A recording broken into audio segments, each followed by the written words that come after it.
right, we are live on the World Wide Web, people. I'm Dave Rubin. This is the Rubin Report, and it is Friday, which means it's time for another roundtable panel extravaganza, all in celebration of America on her upcoming 246th birthday. She looks pretty good, despite what's going on with the people in charge right now. Joining me today are a senior fellow at the Manhattan Institute, Chris Rufo, host of the Young Heretics show, Spencer Klavan, and opinion editor of Newsweek, Josh Hammer. Chris, Spencer, Josh, welcome back to the Rubin Report. Thanks for having us. Great to be back, Dave.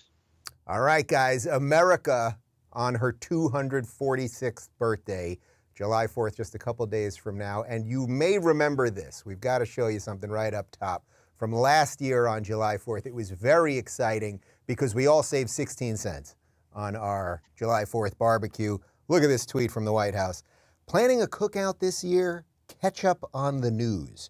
According to the Farm Bureau, the cost of a 4th of July BBQ is down from last year. It's a fact you must heard. Hot dog, the Biden economic plan is working, and that's something we can all relish. The cost of a 4th of July cookout in 2021 is down 16 cents for last year, from last year. And then there was this video, this is a year ago, I think today. Peter Doocy, who is a rare journalist, that I can say the word journalist without putting air quotes, he asked Jen Psaki about these whopping savings. Okay, on another subject, the official White House account tweeted yesterday, the cost of a 4th of July cookout is down 16 cents from last year. 16 cents? There has been a reduction in some of the costs of key components of the 4th of July barbecue. So that was what the tweet was noting. So does the White House think that 16 cents off a barbecue has more of an impact on people's lives than gas being $1 more this time? This 4th I of would July say versus if last you year? don't like hot dogs, you may not care of the reduction of costs. can't- You don't have to like hot dogs. You can't buy a But hot dog for 16 a cents. reduction That's of, like a bite I a will hot say dog. that what we are most focused on is the fact that we've created now more than 3 million jobs since the president took office. That's what we're focused on, and continuing to implement additional components of his economic Build Back Better agenda. So I'm a big fan of showing these old throwback videos because I think we forget how inept these people are. We forget about all the people that got here. Even watching Psaki just now, I forgot what she was like after, you know, we have our new press secretary, who you have to say she's a black lesbian every time you bring her up, Jean-Corinne Pierre. 16 cents. Josh, what'd you do with your 16 cents? Before we get to this year and the price increase, what did you do with your extra 16 cents last year? Dave, you know, look, I mean, maybe it went just a little extra relish for my 4th of July hot dog or something. But I mean, like, you know, to your point, I mean, I just had a flashback in my mind literally just now to that clip that went viral a couple weeks ago of the new, as you say, black lesbian press secretary at the White House. Literally, you remember this when she was literally flipping through the binder about the baby formula shortage? It was like literally like nails on a chalkboard silence. I mean, this administration just continues to redefine incompetent each and every day that ends in Y, which obviously is all 7 days of the week. I mean, it's hitting a new low basically every week. And, you know, this stuff is just crazy. I'm not sure when they signed up kind of Jewish dad humor to be writing these kind of White House tweets. I mean, like, my 65-year-old father could have written that tweet, but I'm not sure it's very presidential. Catch up with the news, people. Spencer, 16 cents. I mean, for putting aside, again, we're going to get to the increase this year, which is significantly more than 16 cents. But just the gall that they had to do that, like put that tweet out there, 16 cents, as if that means anything. Well, it's the layers of cringe for me, right? It's the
To that point, Chris, do you think that this stuff works on anyone? Do you think that there was literally one person last year? I mean, I really mean this. Do you think one person saw that tweet and said, boy, I saved 16 cents.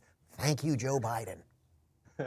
I don't think so. And if you kind of pull back, it's really interesting. And basic communication strategy, you always want to lead with the best news that you have, the strongest kind of brag about what you've been up to. And they looked at the whole White House, looked around at the country and said, all right, this is what we go with today. This is the best news that we can possibly come up with.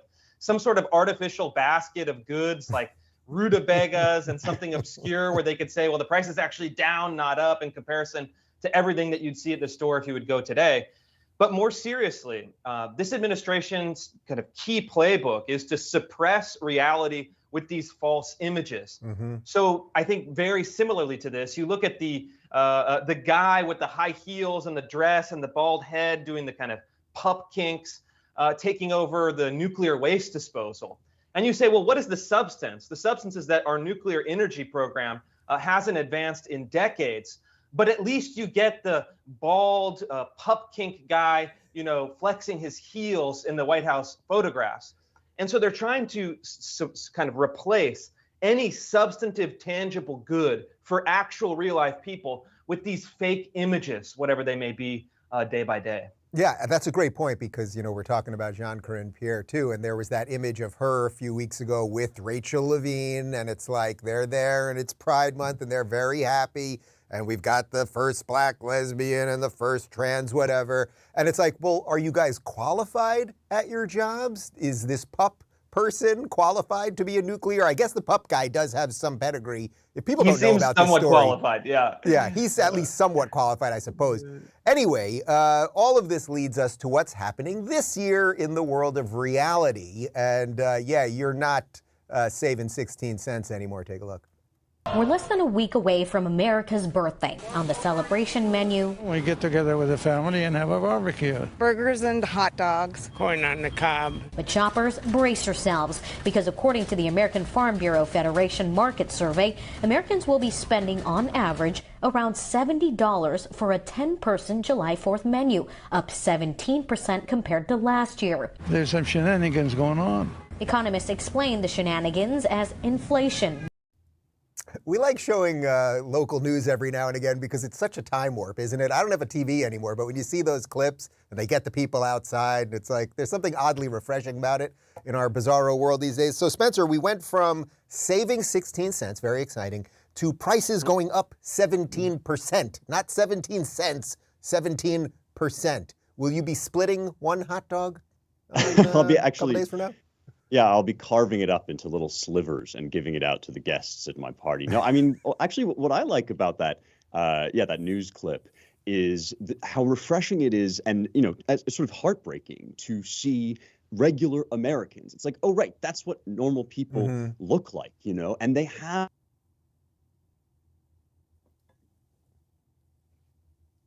Whoop! I think we might have lost Spencer for just a second. Josh, pick it up. What are you going to do? 17% higher costs right now. Yeah, look, everywhere you go, Dave. I don't need to be the one to tell you. You're my fellow Floridian. Oh, sorry, Spencer back. Go ahead, Josh. We'll figure that out. Sorry. No, you're my fellow Floridian here. Look, the price of gas at the pump here in Miami, Dave, as you know, I look at these numbers and I'm like, is this my phone number? Or is this my area code? What is going on here? It really is crazy. And obviously, it's not just the price of gas. I was at a restaurant just last night, actually. I was out to dinner with our friend Carol Markowitz, Dave. And everything on the menu, is just dramatically different than what I can just remember it being just a few months ago. The sticker price effect, I think, on the basic menu every single day at this point is already real.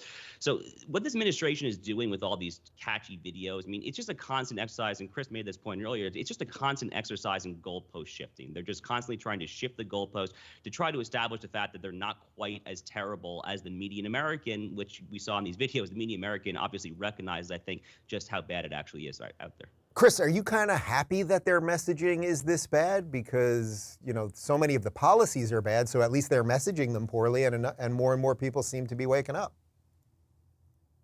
On the one hand, I'm obviously sad that the messaging is bad because it reflects an underlying reality of what they're doing to the country, which is bad.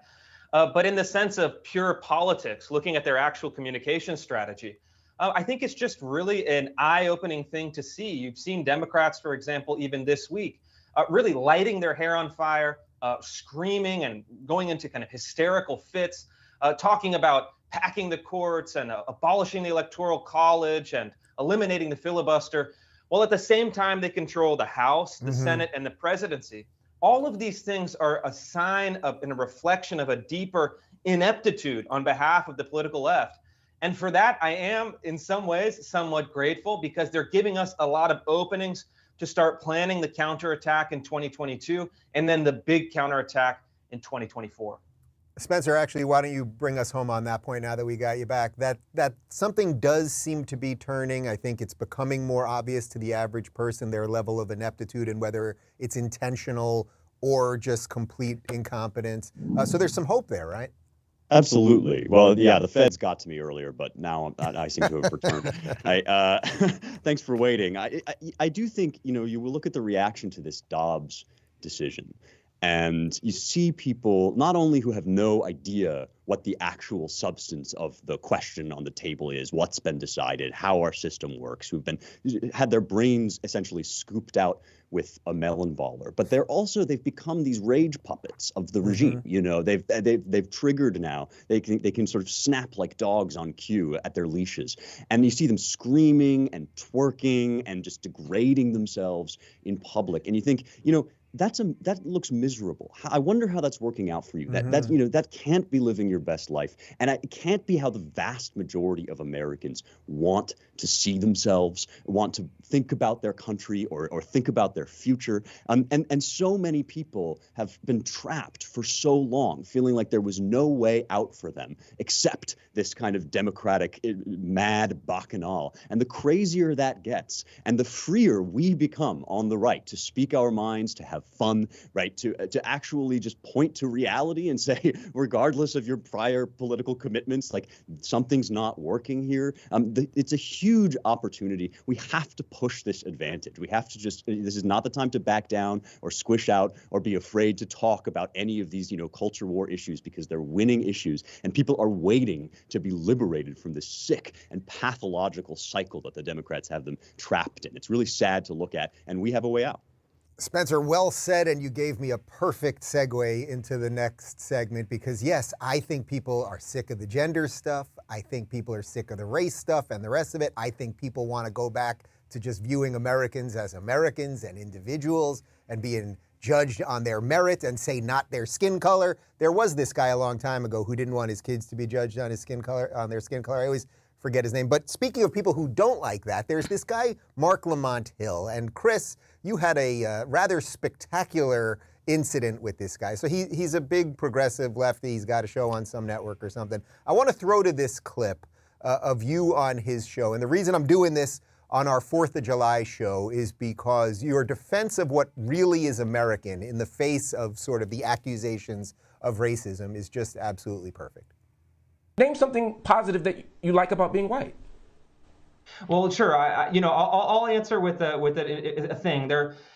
There's a lot of documents that are floating around public schools that say things like timeliness, showing up on time, is a white supremacist value or a white value, white dominant value. Things like rationality, things like the Enlightenment, things like objectivity, and these are very strange things to be ascribed to a racial identity. My view is that these are actually should be ascribed to every individual human being. Every individual human being, regardless of whatever racial category we impose on them, has Christopher, that doesn't answer the question, though.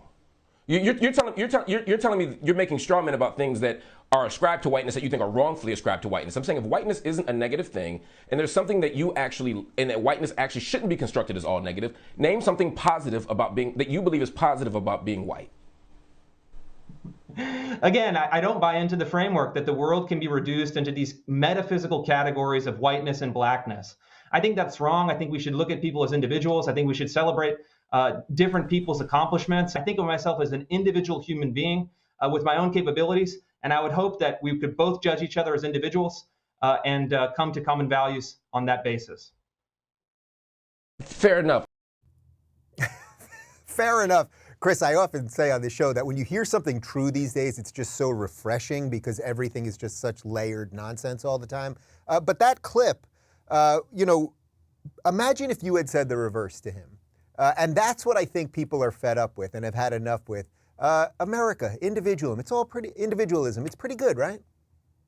That's right, and I think the bait and that he was trying to lay for me was for me to buy into the same framework that maybe he has bought into, reducing people to racial categories, pitting them against one another in this kind of eternal conflict. And look, that's how the world worked for most of its history. And it's actually a magical thing that we've been able to transcend it as much as we have. I think we still have a way to go. We need to kind of depolarize and rise above some of these divisions in this country. But I think we can do it. And I think that we have done it. And we shouldn't let people like Marc Lamont Hill drag us back down. And whoever you are, if you are Black, white, Asian, Latino, straight, gay, let's start to treat each other equally and respectfully and give each other a sense of dignity as individuals. Because what we learned in the 20th century, just like the centuries before, is that when you provide people with totalizing identity categories, things can get very ugly and very destructive in a very quick manner. Yeah, I would say we don't have very far to go, actually. We just have to start ignoring these people. I think we all got there, and then they unearthed it again. We don't really have to do much on that. Josh, you're in Miami, as I am in Miami. We live in one of the most multicultural cities in the United States. I hear as much Spanish as English. I've got a couple Honduran guys working in my kitchen right now. Nobody cares who's gay. Nobody cares what language you speak as long as you can figure out a way to communicate with each other. It's all good here in America. These are the guys who are bringing it all back. Yeah, it's funny. Oliver Weissman, who's an editor of The Spectator, he had an essay in City Journal, Chris's publication, a few months ago.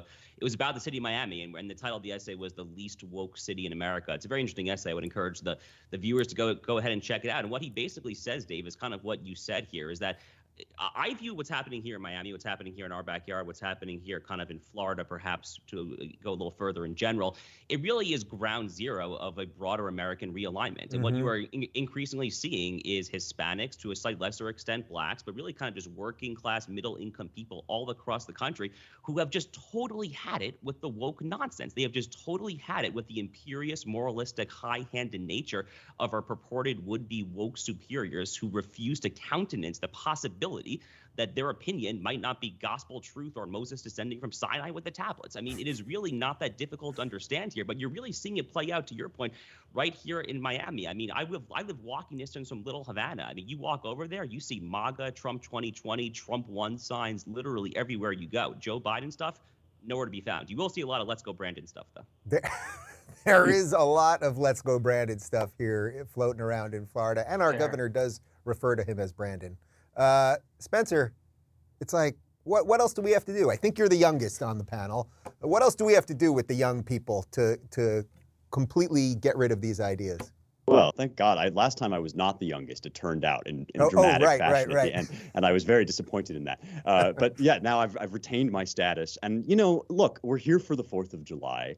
It is a momentous occasion for reflecting on the history of our country. And one of the things that fills me with the most sorrow when I hear these clowns get up and say things like, America is founded on systemic racism, there's racism in the DNA of the country, right, is, we've been through this before at the cost of much blood and treasure. And, when somebody says America's founded on systemic racism, there is somebody that I hear echoed in the background from the history of our country. And it's not George Washington and it's not Abraham Lincoln. It's Stephen Douglas, right? The famous opponent of Lincoln, who got up and said that this country was founded on the white basis. And he was advancing an interpretation of the meaning of our country and the meaning of our founding documents. And it was only by putting forward the true interpretation of those documents that Lincoln was able to stand up and say no. And one of the things that he did is he appealed to the Declaration, this idea that all men are created equal, which we celebrate, on this weekend. And he said most Americans, they may be indifferent to slavery because it doesn't affect them. They may indeed, in some cases, feel they have to hold slaves, but in their hearts, they know what's true about life, liberty, and the pursuit of happiness. They know that all men are created equal, and they know that the rest of this stuff that this Douglas guy is saying is utter garbage. And as Chris was pointing out, that's not a given. Americans are an amazing people in this way. We have, beaten into us by our history, by the suffering that our forebears had to go through in order to win this precious nation. We have a sense innately in us that is taught to us from our traditions that all of this woke stuff is regressive. It's the most profoundly primitive regression away from what this country is supposed to be. And, God help me, for all that our elites have attempted to erase that from the public view, I still think that when they go out into those parking lots and they talk to those folks in those grocery stores, I hear the voice of America. It doesn't matter how old you are. People are still suspicious of this stuff, and it's obvious who's on the right side here.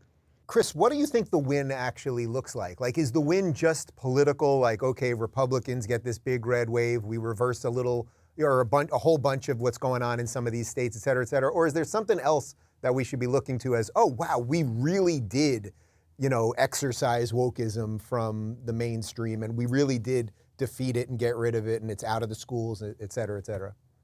Yeah, I think you have to make it so unappealing and simultaneously allow the public to start speaking openly against it. And then you shift the incentive so that there is no incentive to adopt this kind of ideology wherever you might be. And, one thing that I think about, especially on the 4th of July, is a television image from 2020. It was in the middle of the pandemic, first round of lockdowns. It was in the, kind of just on the tail end of the most destructive BLM riots. And I remember seeing this drone footage on local news in Los Angeles, not exactly a right-wing place.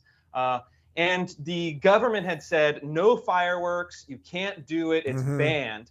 And yet they have this drone footage of the entire city, millions upon millions of people. The whole sky is lit up with these mortar fireworks. And it showed me one thing. One, Americans still have the spirit to rebel against unjust authority. And also, most Americans, even in a deep blue place like Los Angeles, still love this country. We have to tap into that sentiment, telling people from all different identity backgrounds and all different geographical backgrounds, this is still a great country. Join us, participate with us, and vanquish this evil ideology that has spread too far. Josh, to that point, since you're running the Newsweek op-ed page, and we want to give the devil his due, there are people that obviously believe completely the reverse of everything that we're saying here. How do you go about managing to say what voices should and shouldn't be heard related to all of this? Oh, look, I mean, on a personal level, I oversee a team of 5 editors. I have 4 deputies, one of whom, Badi Ungar-Sargon, has kind of made a bit of a name for herself over the past year and a half. It's kind of an outspoken anti-woke liberal of sorts. But yeah, I mean, we are trying to do something that now is countercultural and really is kind of counter-historical given the current moment, which is trying to actually kind of give all sides a fair hearing. So I kind of just go out there and I give it my all. I mean, my column just out today, actually, to your question, Dave, earlier, what do we do next, is actually focusing specifically on kind of the legal judicial arena, which is kind of my area of specialty, in the aftermath of this, real string of consistent Supreme Court victories, where we go from there. But yeah, I mean, we'll platform any of other people as well. I just want to highlight one other thing, though, because Spencer touched on, Spencer's a good Claremonster, of course, for invoking Abraham Lincoln on whose birthday I'm born. That's my favorite figure in American history. But to your point, Dave, we really don't have to go back very far. I wrote a column back when I was at the Daily Wire a few years ago. Lincoln really is the seminal figure that we need to look to on July 4th weekend, because he really did cherish the Declaration. He referred to it as the electric cord that kind of binds the generations, the dead, the living, and the yet unborn. And the Declaration is just a vindication of exactly what Chris has been fighting for in his own work for the past 2 years, which is that we are all children in the eyes of God. We are all equal, citing Genesis 1, whatever your religion is. You can just look at that and just observe the world. You can deduce that by pure reason. We're all human beings. It doesn't matter what color you are, what skin you are, whatever. That is the message, I think, of America, and that's what we should be celebrating this weekend. Man, and we are pinned as the racists. Well said, my friend. And actually, you've also given me a perfect segue to the third segment here, because in defense of the West and individualism and everything else, I thought there's no one better that we could throw to than Jordan Peterson. And Jordan had a bit of an odd week because currently he is suspended on Twitter for saying something about Ellen or Elliot Page, whatever you want to call it. Her, him, whatever, and then, which probably just got me booted. I had a good run, though. I feel like getting booted on the July 4th weekend is sort of right. So I want to throw to a clip of Jordan, but not only did that happen that he got suspended, but he also announced a massive partnership with the Daily Wire. But here's Jordan on individualism and the West.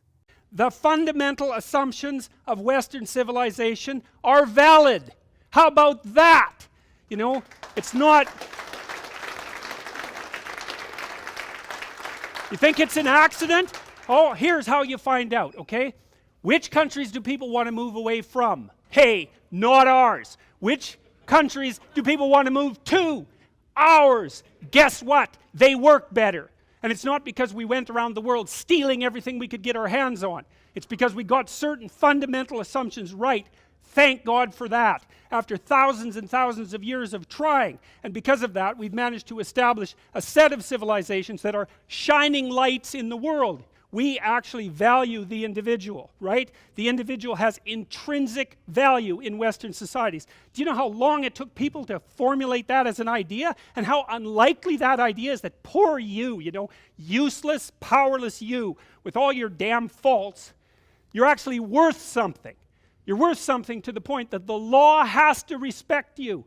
God, we don't want to abandon that for some half-witted collectivism, which we're doing as rapidly as possible, because one of the things that characterizes the radical left types is they don't give a damn about you as an individual or about individuals at all.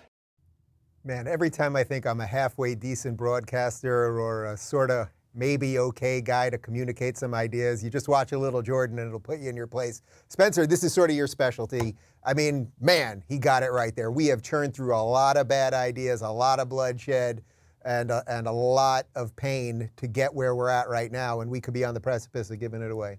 Sure enough. Well, you know, you talk about those fundamental assumptions of Western civilization. And, you know, as much as I'm a patriot, as much as I am an American who loves his country, one of the things that makes me love the country so deeply is that those fundamental assumptions in the Declaration represent the jewel, you know, the fruit of hundreds and hundreds of years of Western striving and thought. You know, the idea that all men are created equal, that they are endowed by their creator with the inalienable rights to life, liberty, and the pursuit of happiness.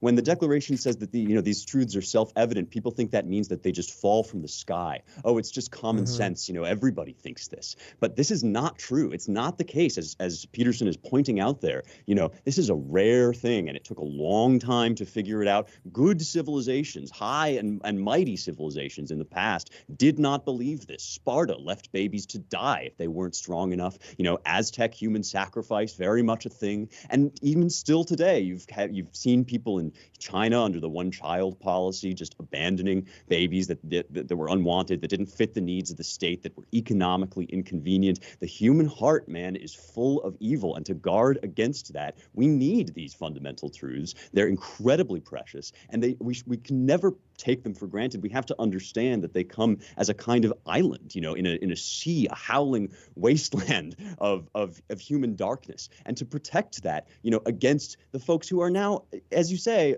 you know, bringing up exactly the same alternatives. They present themselves as charging forth into this bright, glorious new future. They're just pagans. I mean, you look at what's happening with Dobbs. You know, now there are going to be states that will, you know, politicians that will stand there and advocate for babies to be aborted like up to 2 weeks after birth. You know, I'm not even exaggerating. Yeah. I read articles in journals of medical ethics and philosophy of science that argue for something called post-birth abortion, otherwise known as infanticide. Yep. And you know, you look at this and you think it's some sort of shocking horror. It's not. It's just the state of the human heart without the protections that we enshrined in our Declaration and our Constitution. And you know what? Like, we get into this defensive crouch sometimes because they call us racist, they call us nasty, and we just try to fight for the bare minimum. Oh, we're not racist, we're not nasty, we're okay. That's not enough. We're good, man. We're the best. We're the best that's ever been, and we ought to preserve this country because it's worth it.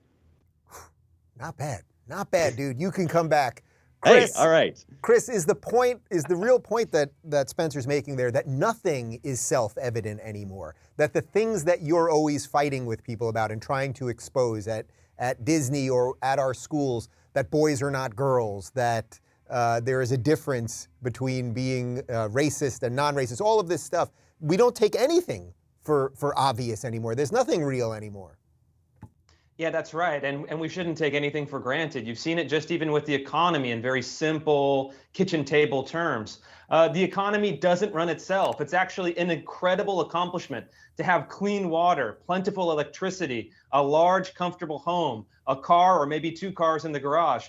These are not natural conditions. These only exist in a very tiny sliver of human history for a very tiny sliver of human beings. And it was all invented and sustained here.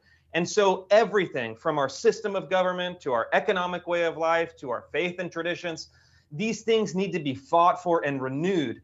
And I think in some ways, what makes me optimistic about these fights that we're having, like with Marc Lamont Hill or with Ibram Kendi or with the kind of crazy gender people, is that we're returning to the fundamental questions. And I think if we can re-answer these fundamental questions, which we've really not had to answer in recent years because we'd taken them for granted, we can maybe get to that point of renewing those more fundamental pillars of our society. And so that's really the task that we have up for us today. We're not debating about 20% versus 28% tax rates. We're not debating those technical terms. We have to go to the philosophical roots of our situation, our condition, our country. And I think that we have to have good answers, just like Jordan Peterson does, in order to win.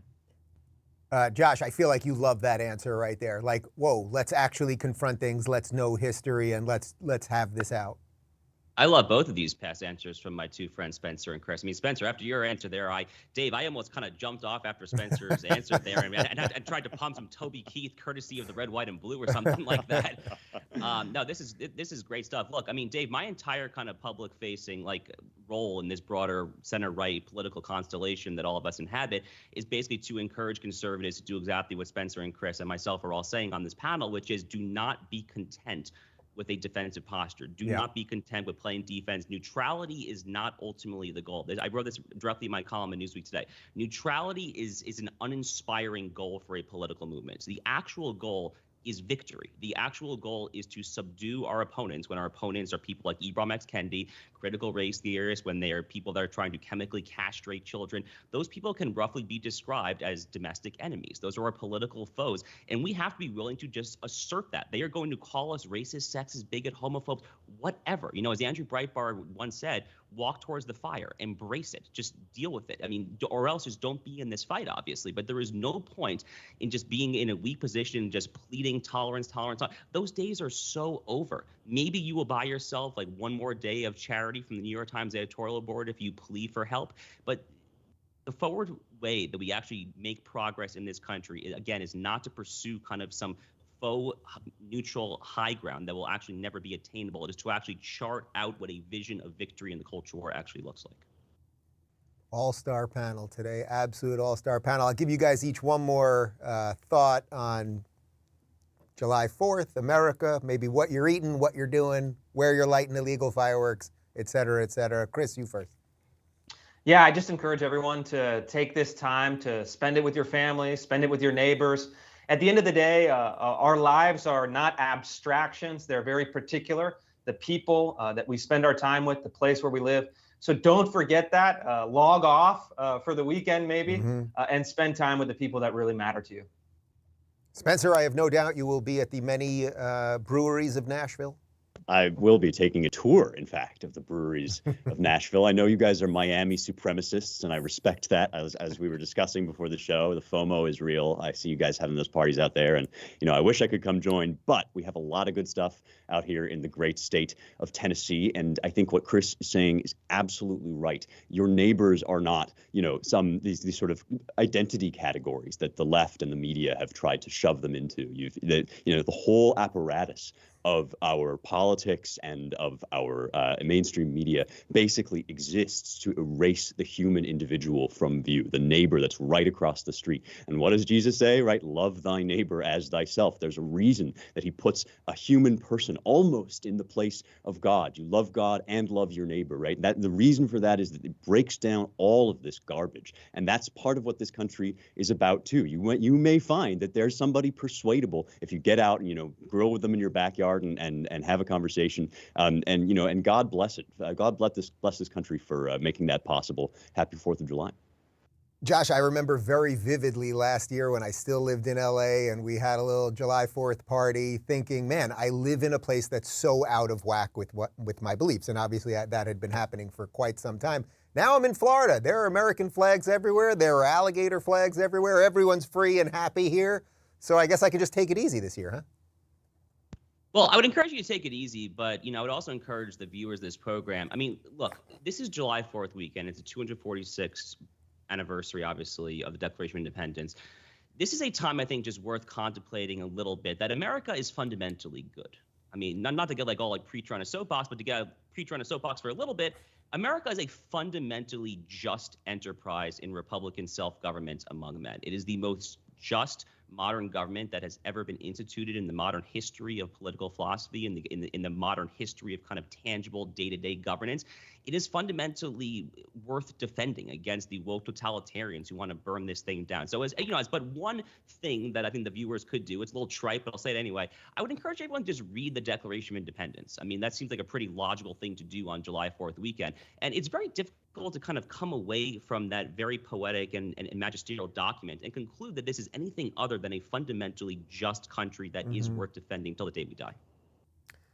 Well, guys, enjoy your burgers, enjoy your dogs and your fireworks and all that good stuff. I'm going to finish up for a couple minutes. Have a good weekend, and I'll talk to you guys soon. Thanks, Dave. Take care, guys. All right, people. I think we hit the right tone. What do you guys think here in studio? Did we hit the right tone for July 4th? We did it? We did it? All right, very good. That's it. I don't know that I need to add anything else other than celebrate this great country. Even if you don't live in this great country, even if you're watching this and you've never visited this great country, 246 years. And does it sometimes feel like we're about to give it away? It does, but there are so many markers, as we just spent the last half hour talking about. There are so many markers that good things are happening, that sanity and clarity will prevail, that freedom is good, individualism is good, that states' rights and self-government are good, and I think we can get there. I really do. So I hope you will enjoy your hot dogs. I hope you will enjoy your burgers, your fireworks, and whatever else you do on this July 4th. Spend a little less time online, maybe. That's my challenge to you. And we're off, obviously, for Monday for the 3-day weekend, so we'll be back on Tuesday. Thanks, everybody.